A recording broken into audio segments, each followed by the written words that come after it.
할렐루야. 주님의 은혜가 기도의 자리에 충만하고 여러분의 삶에도 충만하시기를 주의 이름으로 축복합니다. 오늘 유대 종교 지도자들이 예수님을 올무의 함정에 빠뜨리는 장면이 나와 있습니다. 예수님의 삶이 고단했을 것만 같고 또 예수님을 대적하는 이들 때문에 또 예수님의 사역이 또 방해를 받지 않았나 그런 생각도 해보게 됩니다. 우리가 살아가다 보면은 나를 좋아하는 사람들도 만나지만 또 한편으로는 이유 없이 나를 반대하는 사람들과 마주할 때도 있습니다. 나를 싫어하는 사람들을 생각해 보면은 내가 그렇게 잘못한 것이 없는데 큰 이유도 없이 나를 싫어하는 것만 같아서 우리의 마음이 어려울 때가 있지요. 내가 보기에 왜 나를 싫어할까? 내가 저 사람에게 잘못한 것도 없는데 왜 나에게 저런 악한 감정을 품을까? 그런 생각을 할 때가 있습니다. 하지만 또 한편으로 생각해 보면 나를 좋아해 주는 분들의 이야기를 들을 때 무슨 특별한 이유가 있어서 나를 좋아해 주는 것은 아니구나 그런 생각도 하게 돼요. 내가 대단히 잘한 것이 있는 것도 아닌데 내가 또 대단한 사람도 아닌데 그냥 이유 없이 나를 좋아해 주는 것 같아서 또 그것 때문에 감사한 생각이 들더라고요. 그리고 보면 쌤쌤이에요. 나를 좋아해 주는 사람도 있고 나를 또 반대하는 사람들도 있고 나를 미워하는 사람들이 특별히 내가 잘못한 것도 없는데 나를 미워하는 것을 보면은 억울한 마음이 들고 속상한 마음도 들지만 또 한편으로 나를 좋아해 주는 분들을 생각해 보면 그렇게 내가 잘한 것도 없는데 나를 좋아해 주는 것이기 때문에 이 쌤쌤인 것만 같은 거죠. 우리가 살아가다 보면은 나를 반대하는 사람들도 있고 나를 좋아해 주는 사람들도 있고 그렇기 때문에 우리가 세상을 살아가면서 또 기쁠 때도 있고 어려울 때도 있지만 그래도 이렇게 하나님과 함께 기쁘게 믿음의 생활을 할 수 있을 것만 같더라고요. 전 우리 비치교회 식구들이 때로는 정말 나를 싫어하고 어려운 나를 반대하는 사람들 만나지만 그런 사람들 때문에 너무 크게 낙심하지 말고 너무 크게 속상해하지 말고 하나님만을 바라보며 또 내 곁에서 나를 위해 기도해주는 사람들을 바라보면서 그런 어려운 때들을 이겨나가시는 분들이 되시기를 주님의 이름으로 축복합니다. 오늘 말씀에 보면 예수님을 반대하는 사람들이 등장합니다. 그들이 예수님에게 울무를 만들어서 함정에 빠뜨리려고 하는 거예요. 온갖 방법을 다 동원합니다. 13절 말씀 한번 읽어볼게요. 13절입니다. 시작. 그들이 예수의 말씀을 책잡으러 하여 바리새인과 헤롯 땅 중에서 사람을 보내매 그들이 예수님을 책 잡으려고 위해서 이렇게 나옵니다. 그들이라는 단어가 등장하게 되는데 유대 종교 지도자들이에요. 흥미로운 것은 12장에 보게 되면은 그들이 오늘 읽은 본문 앞절에도 그들이 등장하고요. 또 11장에 17절에 보아도 그들이 등장하고요. 그 앞절에 보아도 그들이 등장하고요. 11절 처음에도 그들이 등장하고요. 그들이란 말이 엄청 많이 등장해요. 그 무슨 말입니까? 다 예수님을 반대하여서 예수님을 책잡으려고 하는 사람들이 끊임없이 예수님을 넘어뜨리려고 했다. 그 말씀하고 있는 거예요. 말씀을 뒤적뒤적 보면서 그들이 누구일까 얼마나 자주 등장할까 찾아보니까는 끊임없이 한번 오늘 가서 읽어보세요. 그들이 예수님을 넘어뜨리려고 예수님의 마음이 얼마나 힘들었을까 예수님이 얼마나 스트레스를 많이 받았을까 그런 생각하게 되었어요. 정말 많은 사람들을 고쳐주기도 하고 또 때로는 귀신에 매여있는 사람들에게 참된 치유를 또 자유를 선포해 주기도 하고 하나님의 나라를 끊임없이 가르치고 전해주었지만 그런 선행에도 불구하고 예수님을 책잡고 예수님을 넘어뜨리려고 했던 사람들의 시도가 끊임없었다는 거 예수님의 마음이 어려웠을 것 같고 힘들었을 것만 같더라고요. 그런데 우리가 기억해야 될 것은 우리가 진리대로 살고자 하면 우리를 넘어뜨리는 사람들이 있다는 겁니다. 우리가 하나님의 편에 서가지고 말씀대로 살아가고자 할 때에 하나님의 말씀을 거스리고 진리를 반대하는 사람들이 우리가 반드시 만날 수 있게 된다라고 하는 거예요. 전 우리 비치교회 성도 여러분들이 여러분의 이 신앙의 길을 걸어갈 때에 그 신앙의 길에서 여러분의 신앙을 넘어뜨리려고 하고 진리대로 살아가려고 할 때 그 진리를 거스르는 사람들을 만날 때 여러분 그것 때문에 낙심하거나 좌절하지 말고 진리 가운데 굳게 서서 신앙의 경주를 끊임없이 이어갈 수 있는 성도님들 되시기를 주님의 이름으로 축복합니다. 그리고 오늘 예수님의 말씀을 살펴보면서 우리를 울무에 걸려 넘어뜨리는 이들 앞에서 우리가 넘어지지 않기 위해서 깨어있고 영적인 분별력을 가지고 살아간다면 우리를 넘어뜨리는 사람들, 우리에게 시험을 거는 사람들을 우리가 능히 감당하게 될 줄로 믿고, 오늘도 우리 미치교회 식구들이 여러분의 신앙을 지키고 여러분의 신앙을 넘어뜨리려는 이들 앞에서 분별력을 가지고 살아가는 성도님들이 되시기를 주의 이름으로 축복합니다. 그럼 어떻게 우리가 이 영적인 분별력을 가지고 살아갈 수 있을까? 예수님의 말씀을 살펴보면서 같이 함께 묵상해 볼게요. 첫 번째 기억해야 될 것은 하나님의 것은 하나님 앞에 돌려드리는 것이 마땅한데, 이 모든 것이, 우리의 삶에 허락된 모든 것이 하나님의 것임을 기억할 줄 아는 신앙인이 되어야 된다고 하는 겁니다. 우리 14절 말씀도 읽어보겠습니다. 시작. 와서 이르되 선생님이여 우리가 아노니 당신은 참되시고 아무도 꺼리는 일이 없으시니 이는 사람을 외모로 보지 않고 오직 진리로서 하나님의 도를 가르치심이니이다. 가이사에게 세금을 바치는 것이 옳으니까 옳지 아니하니까. 예수님을 시험하는 사람들이 찾아왔습니다. 겉으로는 예수님을 존경하는 척하면서 참으로 악하고 못되었다는 생각하게 됩니다. 당신은 진실로 예수님을 존중하는 것 같죠. 존경하는 것 같지만 결국은 예수님을 넘어뜨리려고 하는 속셈이었어요. 가이사에게, 로마에게 세금을 바치는 것이 옳으냐 그렇지 않냐, 이 질문이에요. 그 당시 유대는, 이스라엘은 로마의 지배를 받고 있었기 때문에 로마에게 세금을 내는 것이 피지배국의 해야 할 일이었던 거죠. 일종의 세금과도 같은 거죠. 세금을 바쳐야 한다, 이렇게 예수님께서 이야기를 한다면 유대인들에게 반대를 당할 것입니다. 지금 유대인들에게 환호를 받고 있죠. 많은 사람들을 고치고 치유하시고 하나님의 나라를 선포하면서 많은 사람들이 예수님을 추앙하고 예수님을 따르는데, 세금을 바쳐야 된다 이야기한다면 유대인들 가운데 특별히 열심인 유대인들에게 예수님이 걸림돌이 될 수 있는 거죠. 예수님을 싫어하게 되겠죠. 반대로 세금을 바치지 않아야 된다 이렇게 말한다면은 로마의 법을 지키지 않는 것으로 말미암아 당국에 반대를 당하게 되는 것 아니겠습니까? 세금을 내야 된다고 이야기해도 어려움을 당하고 세금을 내지 않아야 된다고 이야기해도 공경에 빠지게 되는 아주 악한 술수를 써가지고 예수님을 넘어뜨리려고 하는 거예요. 우리가 살아가다 보면은 좌로도 우로도 할 수 없을 때가 있습니다.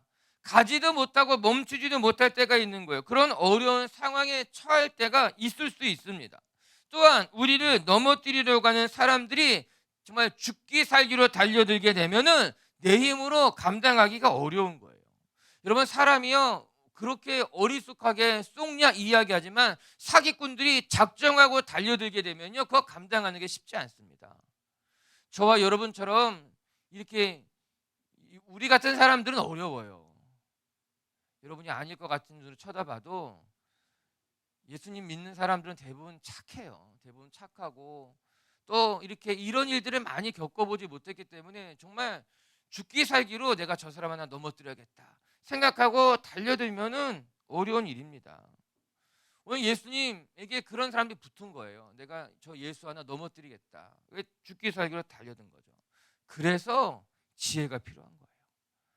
그래서 하나님의 지혜가 필요하고 하나님의 은혜가 필요한 거예요. 이 새벽에 우리 미치교회 식구들이 교만하게 내가 넘어지지 않습니다, 내가 어떠한 사람들을 만나도 내가 감당할 수 있다 이렇게 말하는 어리석은 자가 되지 마시고 매일매일 하나님 앞에 기도하면서 시험에 들지 않도록 기도하시고 악에 빠지지 않게 기도하시고 하나님께서 지혜 주시기를 기도할 수 있게 되기를 바랍니다. 종교개혁자 마틴 루터가 이렇게 이야기한 것이 있어요. 자기는 하루를 시작하면서 아침에 깨어나서 오늘 하루도 하나님 시험에 들게 하지 마시옵소서라는 기도로 하루를 시작하고, 또 하루를 마칠 때에는 우리의 죄를 사하여 주시옵소서라는 기도를 하루를 마친다는 거예요. 이 주기도문에 나왔던 예수님이 가르쳐주신 기도 아니에요. 우리를 시험에 들게 하지 마시옵고 다만 악에서 구하옵소서, 이 기도문으로 하루를 시작하고 또 하루를 다 살고 난 뒤에 하루를 마칠 때는 오늘 내가 나에게 죄 지은 자를 사하여 준 것 같이 오늘 나의 죄도 사하여 주시옵소서라는 기도로 하루를 마친다는 거예요. 이것을 읽고 나서 제가 이렇게 기도하기 시작했어요. 하루를 시작하면서 하나님 오늘도 내가 사람의 울무에 걸려 넘어지지 않게 시험에 들지 말게 하시고 악에 빠지지 않게 나를 지켜주시고 하루를 다 살고 난 뒤에는 내가 오늘 실수한 것은 없는지 내가 오늘 죄 지은 것은 없는지 나의 모든 죄를 용서해 주십시오. 그렇게 기도하는 것이 또 저에게도 좋은 습관이 되었어요. 오늘도 우리 비치교회 성도 여러분들이 여러분을 넘어뜨리려고 하는 이 세상 속에서 여러분의 마음도 지키고 믿음도 지키고 여러분의 삶도 지키는 성도님들 되시기를 주님의 이름으로 축복합니다. 그럼 이들의 이런 공격에 예수님께서 어떻게 반응하시고 대처하셨는가? 16절 17절을 읽어보겠습니다. 시작. 가져왔거늘 예수께서 이르시되 이 형상과 이 글이 누구의 것이냐 이르되 가이사의 것이니이다. 이에 예수께서 이르시되 가이사의 것은 가이사에게 하나님의 것은 하나님께 바치라 하시니 그들이 예수께 대하여 매우 놀랍게 여기더라. 아멘. 예수님의 대답은 분명했습니다. 가이사의 것은 가이사에게, 그리고 하나님의 것은 하나님에게. 예수님의 답변이 우문현답과도 같습니다. 세금을 내는 것이 옳으냐 옳지 않냐 이렇게 이야기하는 것 속에서 예수님께서 말씀하시기를 가이사의 것은 가이사에게 돌려주고 하나님의 것은 하나님에게 돌려주는 것이 맞다라고 하는 거예요. 먼저 생각해 볼 것은 로마 지배 아래 있었던 사람들은 예수님이 유대의 왕으로 오셔가지고 로마를 무찌르고 이 로마 지배 안에 있는 우리의 민족을 구원해 주시기를, 회복해 주시기를 기대하는 마음이 있었습니다. 어떻게 보면은 당연한 일처럼 느껴지게 되고 자연스럽게 보이기도 하는 거예요. 그러나 예수님은 이 공생의 3년의 시간 동안 단 한 번도 정치적인 왕으로 이 땅에 오셨다고 이야기하지 않으셨습니다. 로마의 압제에 있는 유대인들을 구원하기 위해서 이 땅에 오신 것이 아니라 죄 아래 놓여져 있는 인류를 구원하기 위해서 이 땅에 오셨다고 말씀하시는 것이 예수님의 가르침이셨어요. 유대인들은 예수님이 이 땅에 오셔서 불의한 로마로부터 우리를 구원해 주기를 바랬지만, 그래서 어쩌면 로마의 세금을 내지 말고 우리 한 거 하면서 함께 이스라엘을 회복하자, 하나님의 나라를 건설하자, 그렇게 선동하지 않았다는 겁니다. 예수님이 우리에게 보여주신 방법은 사람들을 선동해서 로마 당국으로부터 해방시키는 것이 아니라 그들의 기대와는 달리 아주 조용히 아무 말하지 않고 마치 도살장에 끌려가는 어린 양과 같이 십자가를 지고 무기력하게 보일 만큼 골고다에서 죽으신 것이 예수님이 우리에게 보여주셨던 방법이었다라고 하는 거예요. 그리고 이 방법은 무기력해 보일지는 모르지만 참된 방법이었고 하나님의 계획이었고 결국은 이스라엘뿐만 아니라 온 인류를 구원하시는 하나님의 방법이었다라고 하는 것이에요. 오늘 본문에 와서 잠시 생각해 보면 오늘 본문에서 예수님께서 가이사에게 세금을 바치지 말아라 그렇게 이야기하지 않았습니다. 가이사의 것은 가이사에게 돌려주어라 이렇게 이야기하셨던 것입니다. 예수님께서 이 세상을 바꾸는 것이 힘으로, 완력으로, 선동으로 바꾸어가는 것이 아니라 마치 겨자씨가 눈에 보이지 않을 만큼 작지만 그것이 자라나서 큰 나무가 되듯 누룩이 밤사이에 부풀어 올라서 하나님의 나라를 보여주었듯이 예수님께서는 이 나라를 회복하는 것이 힘으로 완력으로 하는 것이 아니라 하나님의 방법으로 하는 것임을 보여주셨더라고요. 그리고 이야기하셨어요. 가이사의 것은 그냥 가이사에게 돌려주어라. 그것이 너희들이 이 땅을 살아가면서 살아가는 방법 중에 하나라고 이야기하시는 거예요. 저는 말씀을 대하면서 우리들이 이 세상을 살아가면서 이 세상 속에서 어떤 힘과 어떤 선동으로서 하는 것이 아님을 말씀을 통해서 잠시 한번 생각해 보며 참된 변화는 어디에서부터 일어나는가? 한 사람 한 사람에게 하나님의 나라가 임하고 그 하나님의 나라를 경험한 이들의 삶이 달라지고 변할 때 온전히 하나님의 나라를 이룰 수 있겠구나 이런 생각을 해보게 되었습니다. 거기서 더 나아가 오늘 본문이 주는 의미가 무엇일까를 생각해 볼 필요가 반드시 있는데 오늘 예수님께서는 이렇게 말씀하셨어요. 세금의 문제로 시작된 이 논쟁 속에서 하나님의 나라가 하나님의 것이 무엇인지 다시 한번 깊이 생각해 볼 말씀을 전해줍니다. 예수님은 가이사의 것은 가이사에게, 하나님의 것은 하나님에게 돌려주라 이야기했습니다. 그것이 가이사의 것이라면 가이사에게 돌려주는 것이 맞고, 하나님의 것이라면 하나님께 드리는 것이 맞다는 거예요.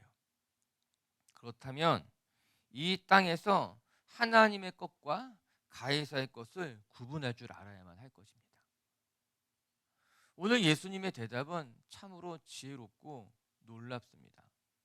예수님은 세금을 내야 하냐, 내야 하지 말아야 하냐라는 이 선동 속에서, 이런 어떤 속임수 속에서 올무죠. 가이사의 것은 가이사에게, 세금을 이야기하지 않았어요. 가이사의 것은 가이사에게 돌려주고 하나님의 것은 하나님에게 돌려주라는 말씀이죠. 그렇다면 우리는 가이사의 것이 무엇이지, 하나님의 것은 무엇이지 생각하게 되는 것 아니겠습니까? 오늘 말씀 속에 하나님의 것은 하나님 앞에 드리는 것이 맞죠.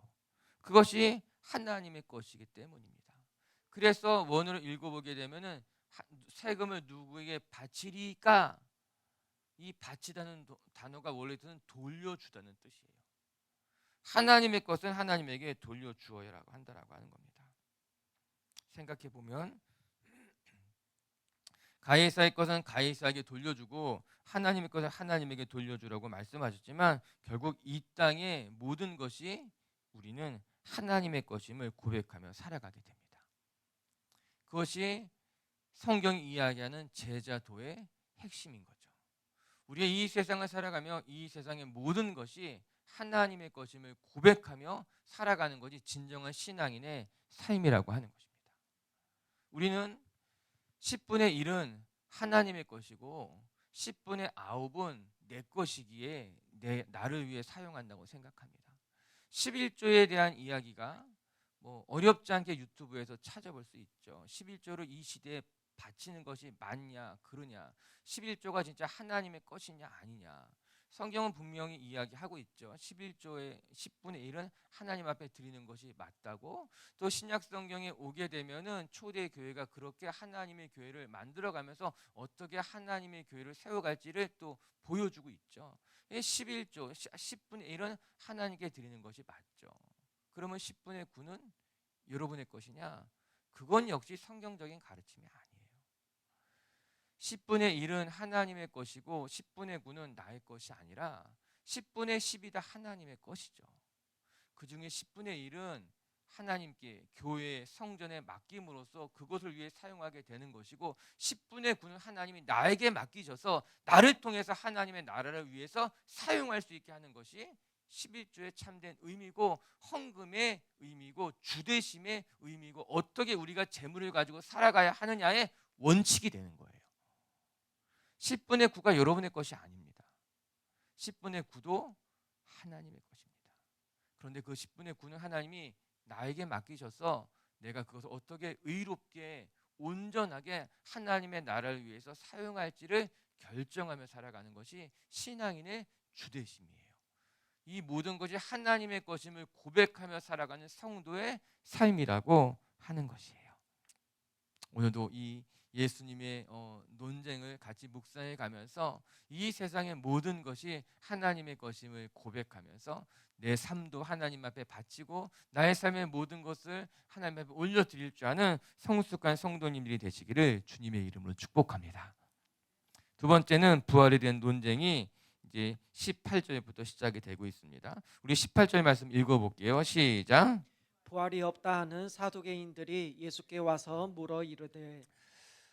사두개인의 논쟁에서 결론적으로 우리가 기억해야 될 것은 부활에 대해서 제대로 알고 부활을 소망하는 삶을 살 줄 아는 신앙인이 되어야 된다라고 하는 겁니다. 사두개인이 쫓아왔는데 사두개인은 어떤 사람들인가? 그들은 구약 중 특히 모세 오경만이 하나님이 주신 말씀인 것으로 믿고 그것을 신앙으로 붙들고 살아가는 사람들이 사두개인들이었어요. 그렇기 때문에 사두개인들에게 있어서 부활은 존재하지 않았습니다. 그냥 그들은 율법만이 그들의 신앙의 전부라고 생각했기 때문에 예수님이 말씀하시는 부활에 대해서 그들은 받아들이려고 하지 않았다는 거예요. 이들이 예수님을 넘어뜨리려고 했던 시도는 무엇인가? 19절부터 21절까지 나오는데 이제 시간이 없으니까 읽어보지는 않고 우리가 앞서 본 것과 같이 7명의 형제가 있었는데 첫째 형이 맏 형이 결혼했는데 아들을 낳지 못하고 죽었다는 거예요. 그래서 자녀를 상속해 주기 위해서 이제 둘째가 이제 첫째 형수님에게 들어가서 자녀를 이제 낳아주려고 결혼을 했는데 둘째도 그냥 죽었다는 거예요. 셋째도 죽고 넷째도 죽고 다섯째도 죽고 여섯째도 죽고 일곱째도 죽고 이런 억지가 어디 있습니까? 이제 그렇게 가정하는 거죠. 억지로 말도 안 되는 걸 가정하는 거죠. 말도 안 되는 것을 가정해도 이기지 못했어요. 아무리 꾸미고 가정하고 만들어도 그들이 예수님을 감당하지 못했어요. 왜냐하면 예수님이 뭐라고 말씀하십니까? 너희들이 성경도 알지 못하고 하나님의 능력도 알지 못하기 때문에 예수님을 감당할 수 없었고 하나님의 말씀을 감당할 수 없었던 거예요. 우리 24절 말씀 한번 읽어볼까요? 24절 말씀 시작. 예수께서 이르시되 너희가 성경도 하나님의 능력도 알지 못함으로 오해함이 아니냐. 정말 그들은 사건을 꾸며서 이렇게 어리석은 상상을 했지만 예수님의 말씀은 단호했어요. 너희가 성경도 모르고 앞서 말한 것처럼 그들은 모세 오경만이 성경이라고 생각했어요. 그것만이 하나님의 말씀이라고 생각했어요. 그 모세 오경의 관점에서 보게 되면은 부활이라는 것이 존재하지 않을 것만 같은데 그러나 그렇지 않습니다. 모세 오경에서도 예수님이 부활에 대해서 유비적으로 말씀하신 것이 있고 구약 안에 여러 말씀 중에서 이미 부활의 삶에 대해서 이야기한 것이 성경에 기록되어져 있거든요. 안타까운 모습인 거예요.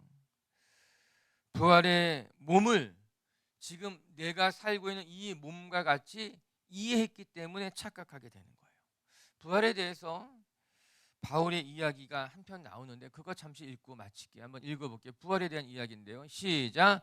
죽은 자의 부활도 그와 같으니 썩을 것으로 심고 썩지 아니할 것으로 다시 살아나며 욕된 것으로 심고 영광스러운 것으로 다시 살아나며 약한 것으로 심고 강한 것으로 다시 나라며 육의 몸으로 심고 신령한 몸으로 다시 살아나니 육의 몸이 있은지 영의 몸도 있느니라. 아멘. 부활에 대해서 오해하지 마세요. 이야기하는 거예요. 죽은 자의 부활도 그와 같을 것이니 썩을 것으로 심지만 썩지 않을 것으로 살아나게 되고 욕된 것으로 심지만 영광스러운 것으로 다시 부활하게 될 것이고 약한 것으로 심었지만 강한 것으로 다시 살아나게 되고 육의 몸으로 심었지만 신령한 몸으로 다시 살아나게 된다라고 하는 거예요. 이런 부활은 신비한 겁니다. 우리가 다 이해하려고 해도 이해할 수 없는 거예요. 부활은 부활하고 나서야 비로소 이것이 부활이구나 온전히 깨닫게 되는 것이에요. 성경은 이것을 비유적으로 말해주게 됩니다. 썩을 것으로 심었지만 영광스러운 것으로 살아나게 될 것입니다. 약한 것으로 심었지만 강한 것으로 살아나게 될 것입니다. 그것이 하나님, 우리 몸으로 심었지만 영광된 몸으로 다시 부활하게 된다라고 하는 거예요. 이것이 우리가 누리게 될 참된 부활의 모습이라고 하는 것입니다. 얼마나 감사한 일이에요. 얼마나 영광스러운 일인 거예요. 더 나아가 우리가 이 육의 몸으로 심었는데 신령한 몸으로 다시 살아나게 되는 것이 부활의 모습이라고 하는 거예요. 전 오늘도 우리 비치교 식구들이 이 부활에 대해서 소망하며 살아가는 분들 되시길 주님의 이름으로 축복합니다. 우리의 신앙에 있어서 이 시대를 살아가는 21세기를 살아가는 우리에게서 가장 큰 약점이 무엇일까? 우리 신앙에 있어서 가장 큰 약점이 무엇일까? 그것은 소망이 결핍됐다는 거예요.